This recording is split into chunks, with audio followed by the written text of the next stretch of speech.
Fashion Show. Dalam episode hari ini saya ingin sharing tentang apa yang dialami oleh saya dalam minggu-minggu terakhir ini. Jadi ada dua karyawan saya yang resign di waktu yang berdekatan ya.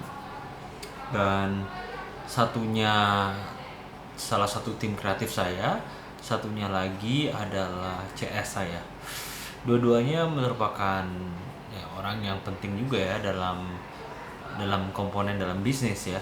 Tapi mereka keluar baik-baik. Mereka karena masalah keluarga, masalah internal. Jadi nggak ada masalah dengan kantor.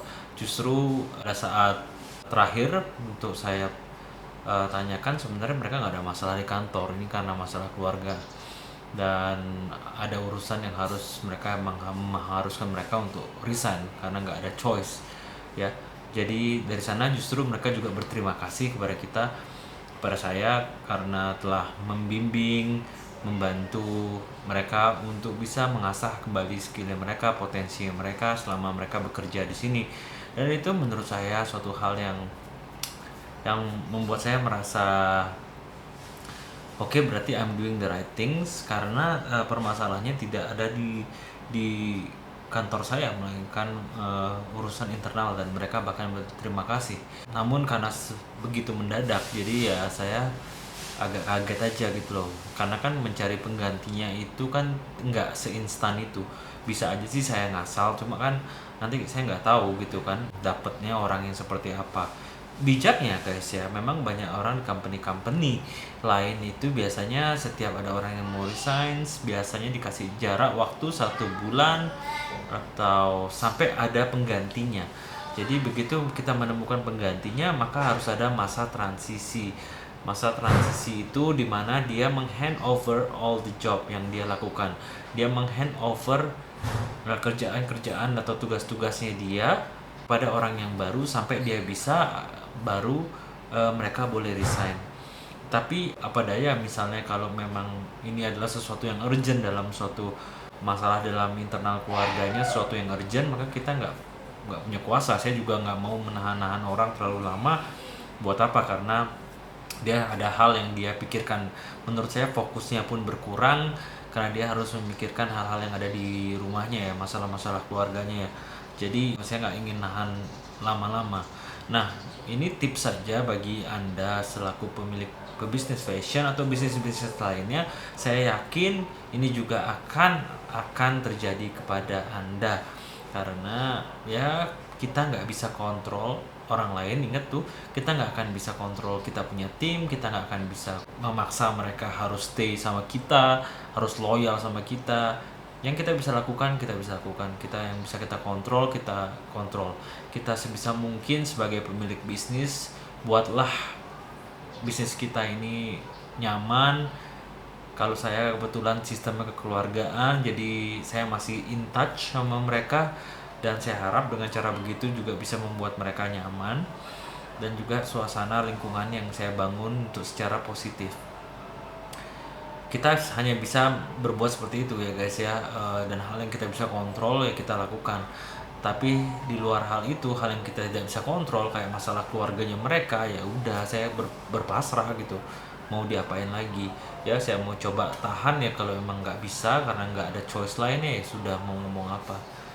Nah, yang kedua adalah tipsnya adalah alangkah baiknya untuk segala divisi itu kita menyediakan 2 orang yang bisa backup ya guys ya, sehingga kalau ada hal-hal yang mendadak seperti ini, resign mendadak yang tidak bisa mereka tunda-tunda karena urusan keluarga yang urgent, jadinya ada 1 orang yang backup, setidaknya tahu di mana kerjaannya dia, di mana folder-foldernya mereka ya.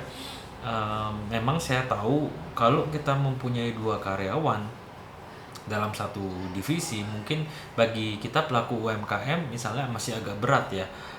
Makanya perlu juga sih tim yang memang bisa harus mau merangkap ya guys ya. Jadi selain dia mempunyai kerjaan yang lain, misalnya contohnya jika tim saya ada yang kerjaannya operasional, setidaknya dia mengerti tentang CS itu bagaimana sih ya, karena dia dulu mungkin pernah menghandle pekerjaan tersebut, sehingga dia tidak buta sama sekali. Sehingga begitu karyawan yang di CS ini resign pun, maka karyawan yang operasional ini ngerti kok, bisa kok backup ya. Itu mungkin bisa kita lakukan. Jadi alangkah baiknya kita juga melatih tim kita itu yang tidak banyak, tapi mereka itu cukup kuat dalam melakukan pekerjaan yang berbagai macam. Toh juga mereka juga mendapatkan pengalaman dan skill yang luas, sehingga mereka bisa berkontribusi lebih ke perusahaan. Dan itulah tips yang kedua. Jadi alangkah baiknya selalu ada backup di dalam divisi masing-masing supaya kita ini bisa aman ya. Kalau ada yang resign atau apa, kita bisa aman. Karena bisnis harus terus berjalan ya kan, kita nggak mungkin dong kita diem aja. The business is always goes on gitu, makanya kita harus ada yang backup, harus ada yang mengerjakan hal tersebut. Amit-amitnya jelek-jeleknya sampai nggak ada yang backup ya, kita sebagai leader lah yang harus turun tangan, dan mau turun tangan untuk mencoba untuk melakukan yang kita bisa lakukan dalam mengisi kekosongan di job tersebut. Dan tentu yang ketiga adalah kita nggak berdiam diri ya guys ya, segeralah kalian pasang iklan untuk perekrutan. Dan di mana sih biasanya kita pasang iklan?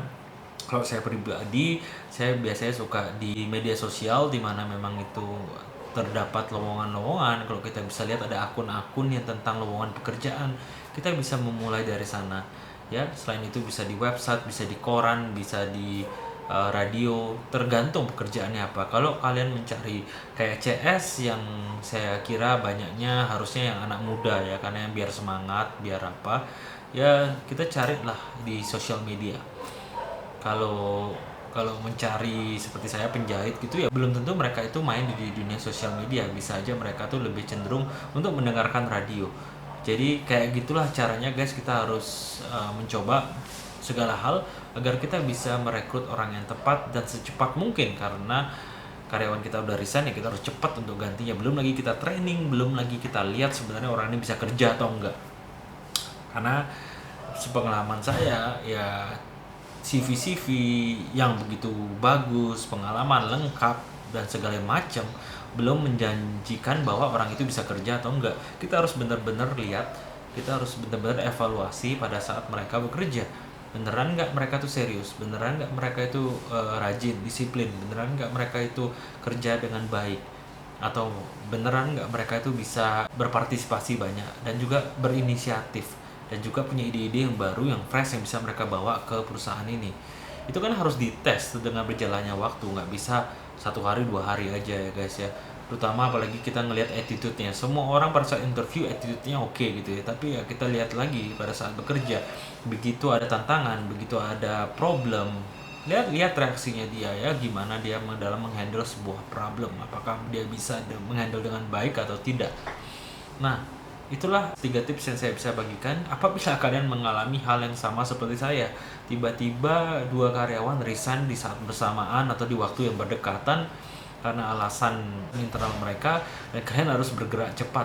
Gak bisa kita diem, kita harus segera take action. Semoga ini bisa membantu dan semoga kita bisa menemukan orang yang tepat. Nah, sampai jumpa di episode Fashion Show selanjutnya. Be grateful and take action. Bye-bye.